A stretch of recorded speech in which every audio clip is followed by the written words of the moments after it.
Wakil Wali Kota Palembang Fitriyanti Agustinda bersilaturahmi ke kediaman tokoh masyarakat M. Zaki Syahab yang berada di Komplek Kebun Siri nomor 6, Kelurahan Bukit Sangkal, Palembang.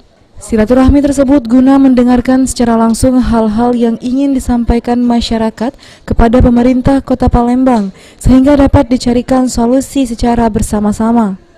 Fitri berharap di tengah pandemi COVID-19 ini dan zona merah Kota Palembang, masyarakat tetap menaati protokol kesehatan yang berlaku agar warga Kota Palembang tetap terjaga kesehatannya, sehingga Kota Palembang dapat keluar dari zona merah dan roda perekonomian masyarakat dapat kembali bangkit.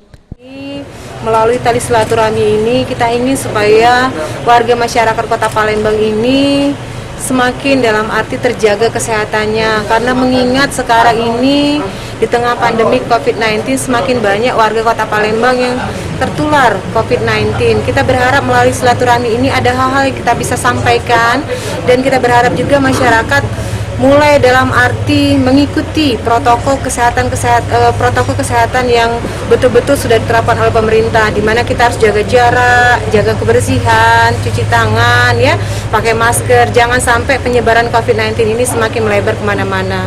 Dan tadi sudah saya sampaikan. Heru Wahyudi, PAL TV.